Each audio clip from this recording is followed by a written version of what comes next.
தமிழ் புத்தாண்டு பலன்கள் என்னும் சிறப்பு நிகழ்ச்சியினை நாம் பார்த்து கொண்டிருக்கிறோம்.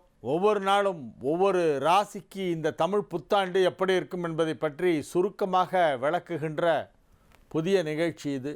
இன்றைய தினம் சிம்ம ராசிக்கு இந்த தமிழ் வருடப்பிறப்பு புது வருடம் எப்படி இருக்கும் என்பதை பற்றி பார்ப்பதுதான் இந்த நிகழ்ச்சியின் நோக்கம்.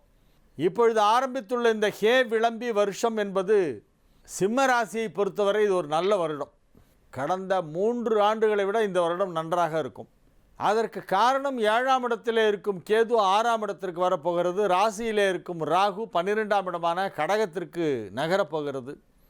சிம்ம ராசிக்கு இந்த வருடம் மிகப்பெரிய நன்மைகளை செய்ய போகிறது என்பதிலே சிறிதும் சந்தேகமே இல்லை. 7ஆம் இடத்தில் கேது, ராசியிலே ராகு இப்பொழுது இருந்து கொண்டிருக்கிறது. ஜூலை மாதம் 27ஆம் தேதி ராகு கேது பெயர்ச்சி நடைபெறும் பொழுது ராசியில் இருக்கும் ராகு பின்னோக்கி நகர்ந்து 12ஆம் இடத்திற்கு செல்லும். 7ஆம் இடத்தில் இருக்கும் கேது பின்னோக்கி நகர்ந்து 6ஆம் இடமாகிய மகரத்திற்கு வருகிறது. இது ஒரு பெரிய மாற்றம், இது ஒரு நல்ல மாற்றம். 6ஆம் இடத்திற்கு சனி கேது ஆகிய கிரகங்கள் வரும்பொழுது 6ஆம் பாவம் என்று சொல்லக்கூடிய ருணம், ரோகம், சத்ரு ஆகிய 3ஐயும் இல்லாமல் செய்துவிடும். ருணம், ரோகம், சத்ரு இது 3 இல்லாமல் போயிடும். ருணம்னா கடன். சிலருக்கு நம்ம ஏதேனும் ஒரு விஷயத்திலே கடன் பட்டிருப்போம். கடனை அடைப்பதற்காக நமது கடமையாக சிலதையெல்லாம் செய்ய வேண்டியிருக்கும். அல்லது பணம் கடன் வாங்கி இருப்போம், அதை திரும்ப செலுத்த முடியாமல் போயிருக்கலாம். அந்த கடனை செலுத்துதலாக கடன் என்பதே இல்லாமல் பண்ணிவிடும். இந்த வருஷம் ஆகஸ்ட் மாதத்திலிருந்து பார்த்தீங்கன்னா சிம்ம ராசிக்காரர்கள் கடன் என்பதே இல்லை. ஆரோக்கியத்திலே மிகப்பெரிய முன்னேற்றம், வழக்குகளில் வெற்றி. இந்த 3ம் ராகு கேது பெயர்ச்சியால் நடைபெறுகின்றன. 12ஆம் இடத்திற்கு செல்கின்ற ராகு பயணங்களை ஏற்படுத்தும், சுப விரயங்களை ஏற்படுத்தும். மகிழ்ச்சியான நல்ல நிகழ்ச்சிகளை எல்லாம் 12ஆம் இடத்து ராகு கொடுக்கும். மகிழ்ச்சியான நல்ல விஷயங்களெல்லாம் நடைபெறுகின்ற ஒரு நேரம் என்று அந்த ராகு கேது பெயர்ச்சியை சொல்லலாம்.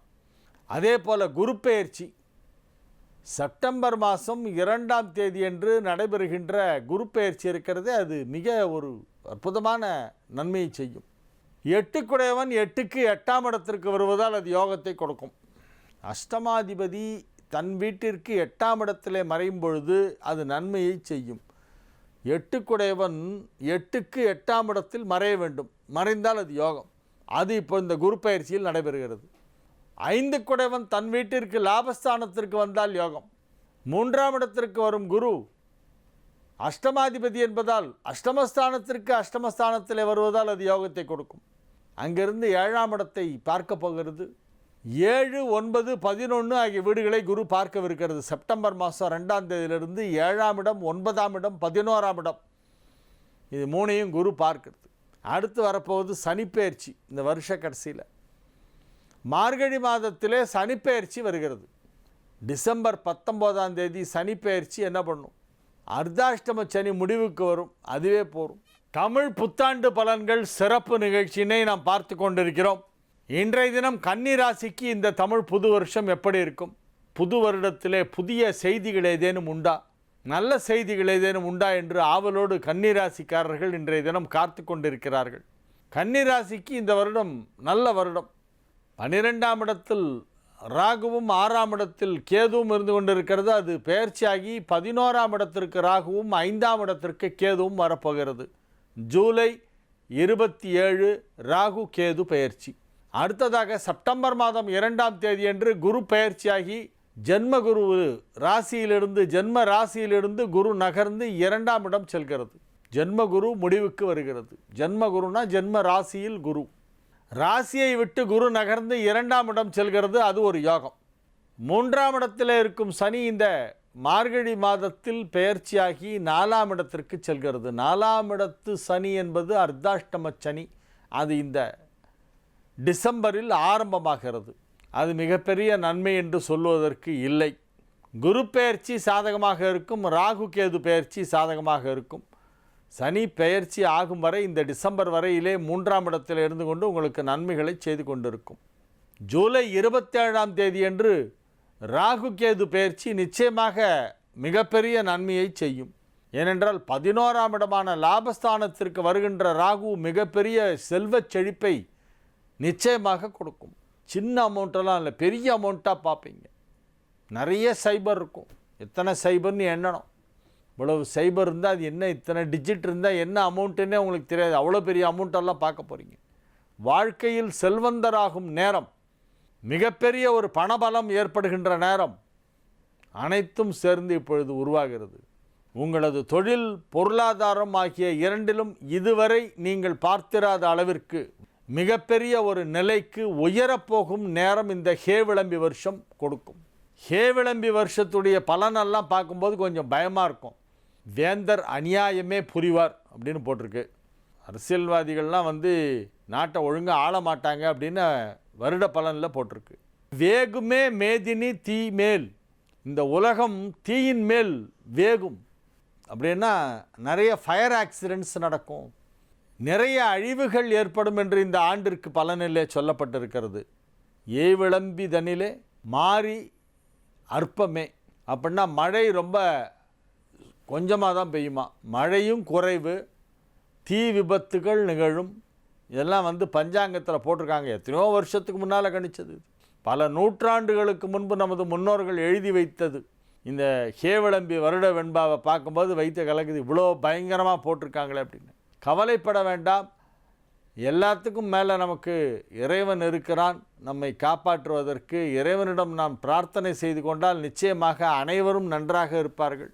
இந்த வருடம் கன்னி ராசிக்காரர்களுக்கு ஒரு நல்ல வருடம் என்று முக்கியமாக சொல்வதற்கு காரணம், லாபஸ்தானமாகிய 11ஆம் இடத்திலே ராகு வருவதால் எதிர்பாராத விதமாக திடீர் தனப்பிராப்தி ஏற்படும். குறுக்கு வழியில் சீக்கிரமாக பணக்காரனானோன்னா ராகுவால் தான் அதை ஆக்க முடியும். ராகுவை மாதிரி சடனாக ஒருத்தருக்கு பணத்தை அள்ளி கொடுக்கறது வேற எந்த கிரகமும் செய்யாது. ராகுவால் மட்டும்தான் இந்த மாதிரி ஒரு குறுகிய காலத்திலே ஒன்றுமே இல்லாமல் சிங்கிள் டீக்கு வழி இல்லாமல் இருக்கிறவன்லாம் கோடீஸ்வரனாகிறது ராகுவால் மட்டும்தான் அந்த மாதிரி ஆக்க முடியும். ராகுவை போல் கொடுப்பார் இல்லை அப்படிங்கிற பழமொழி அதனால் வந்தது. அந்த ராகு இந்த கன்னி ராசிக்கு இந்த வருஷம் 11ஆம் இடமாகிய லாபஸ்தானத்திலே சந்திரனின் வீட்டிலே அமரப்போவதால் ஜூலை 27ஆம் தேதி நடைபெறுகின்ற ராகு கேது பெயர்ச்சிக்கு பிறகு உங்களுக்கு மிகப்பெரிய செல்வம் கிடைக்கப் போகிறது. கன்னி ராசிக்காரர்கள் மகிழ்ச்சியாக இருப்பார்கள். திருமண வயதில் இருந்தால் இப்போ கல்யாணம் முடிஞ்சிடும். கெட்டி மேளம் கொட்டப் போகிறது. ரெடியாக இருக்கு.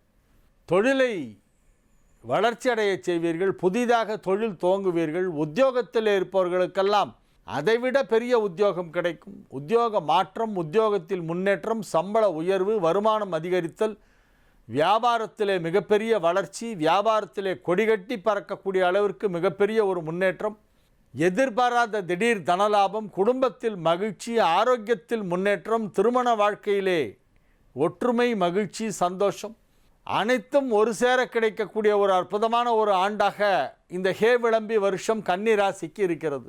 இந்த கன்னி ராசிக்காரர்களெல்லாம் இந்த வருஷம் என்ன செய்ய வேண்டும் என்றால், திருச்செந்தூருக்கு போய் முருகப்பெருமானை தரிசனம் செய்துவிட்டு வர வேண்டும். என்றைக்கு வேணால் போய் தரிசனம் பண்ணலாம். வியாழக்கிழமை, செவ்வாய்க்கிழமை ரொம்ப விசேஷம். கிருத்திகை, விசாகம், சஷ்டி இவை மூன்றும் முருகன் தரிசனத்துக்கு மிக சிறப்பு வாய்ந்தவை. அல்லது அமாவாசை, பௌர்ணமி, செவ்வாய்க்கிழமை, வெள்ளிக்கிழமை, வியாழக்கிழமை இதெல்லாம் முருகன் வழிபாட்டிற்கு மிக முக்கியமானவை. குறிப்பாக குரு ஹோரையிலே வழிபட்டால் நல்லது. வியாழக்கிழமை வரும் குரு ஹோரை, வியாழக்கிழமையில் காலையில் 6லேருந்து 7, மத்தியானம் 1லேருந்து 2, ராத்திரி 8லேருந்து 9, 3 குரு ஹோரை வரும். ஹோரை என்றால் ஹார், HOUR, ஹவர். ஹவர்ங்கிற ஆங்கில சொல் ஹோரா என்னும் சமஸ்கிருத வார்த்தையிலிருந்து எடுக்கப்பட்டது. ஆக்ஸ்ஃபோர்ட் டிக்ஷனரியில் போய் HOUR